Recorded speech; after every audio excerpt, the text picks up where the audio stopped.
If you believe that working hard and staying honest is the path to wealth, you have spent your life listening to a systemic lie.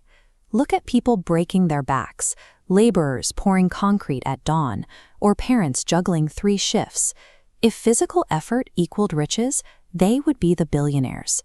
Mindset Mastery states, wealth, when it comes in huge quantities, is never the result of hard work. Huge fortunes arrive in response to definite demands and the application of specific principles. They don't appear through chance or physical exhaustion. If you are following the rules of the grind and still struggling, your approach has a mechanical error that hard work can't fix. You might argue that success inherently requires some level of physical struggle to be legitimate, right? Let's go back to New York, 1900. A 38-year-old steelman named Charles M. Schwab is attending a banquet for the city's banking elite. His target was J.P. Morgan, a man who controlled the flow of American capital.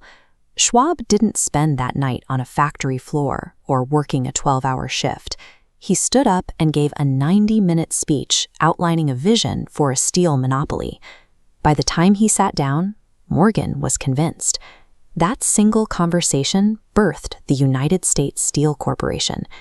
That 90-minute pitch was worth approximately $600 million in profit.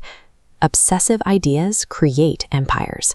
The steel mills and the machinery were just the physical evidence of a thought that had already succeeded. There is an assumption that titans like Schwab succeeded because of a Harvard degree or elite formal schooling. In reality, general knowledge is almost useless in the pursuit of wealth. If having all the answers made you rich, college professors would be the wealthiest people on earth. Henry Ford built an industrial empire after dropping out of school before the 6th grade. During World War I, a newspaper called Ford an ignorant pacifist. He sued for libel, sparking a trial that put his intelligence on center stage. Lawyers tried to prove he was stupid by asking how many British soldiers fought in 1776. Ford famously replied that his desk was lined with electric push buttons. He could summon experts to answer any question he needed.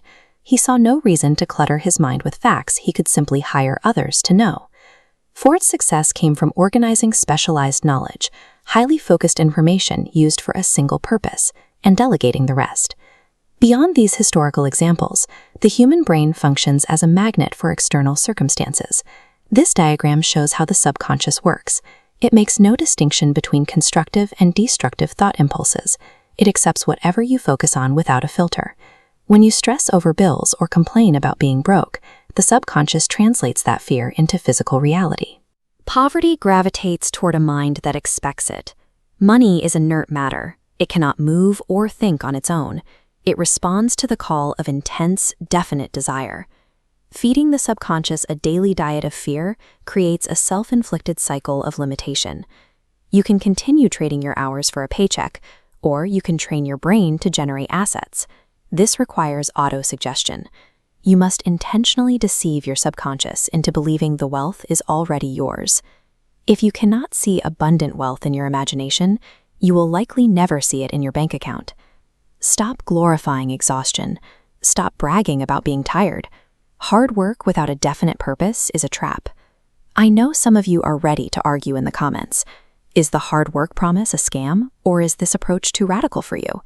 Let's debate it below.